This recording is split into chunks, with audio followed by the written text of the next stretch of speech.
Alors, bonjour, parlez-nous un peu de vous, qui vous êtes et d'où vous venez. Moi, je suis née pendant la guerre. Alors en général, on demande quelle guerre. C'est la guerre de 39-40. Je suis née ici, dans les montagnes du Niolo, pendant la guerre. Et je ne savais pas parler français, puisque mes parents étaient venus se réfugier. Et je n'ai parlé que corse jusqu'à l'âge de 4 ans. Voilà. Et ensuite, j'ai fait des études à Paris et je suis médecin, après professeur des universités. Et j'ai créé ici la première année de médecine. C'est comme ça que les gens me connaissent. Ah d'accord. Voilà. Intéressant.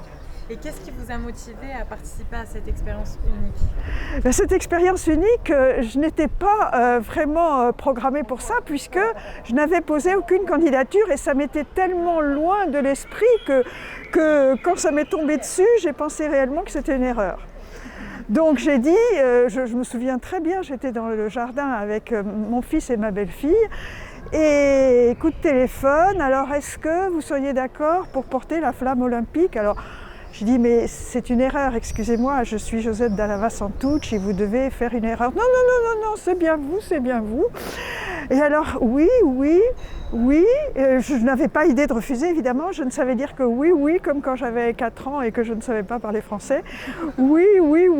Et je commençais à pleurer, les larmes qui coulaient.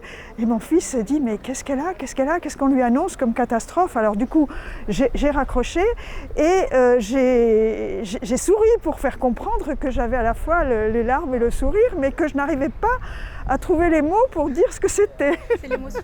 Ah oui, là j'ai eu la forte émotion. Vous voyez, après, j'ai eu beaucoup moins d'émotions, sauf le moment où on a mis les tenues. Au moment où on a mis les tenues, je me suis sentie un peu différente et un peu ça devient concret et un peu avec les autres porteurs de flammes, je me suis sentie un peu toute petite quand même, parce qu'il y a des championnes. Et ce que je voulais vous dire, vous qui êtes jeunes, c'est que maintenant vous pouvez porter la flamme, n'importe qui peut porter la flamme, la preuve je la porte.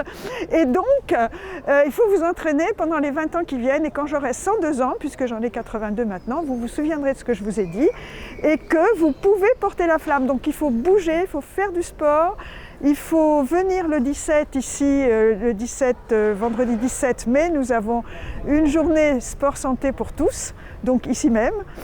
Et il faut que tout le monde vienne, il y a de tout pour les jeunes, pour les étudiants, Moi je présente des données sur vieillir jeune. Et ensuite, il y a le docteur Antonini qui présente Bouger sur ordonnance. Super, voilà. Merci beaucoup, c'est gentil pour l'invitation. Et à l'approche du départ, alors, comment vous vous sentez? Là, un peu on va dans l'inconnu et en même temps, on a envie de bien faire. Donc je me dis, il faut que j'écoute, il faut que je fasse exactement ce qui est demandé. Attention, que la flamme soit bien verticale.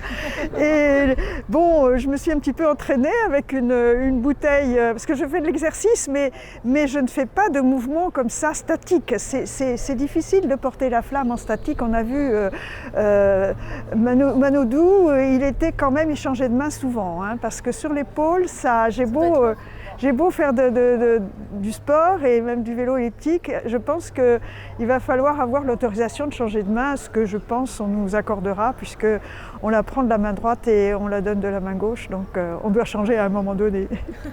Super, écoutez, merci beaucoup et bon courage. Bon courage.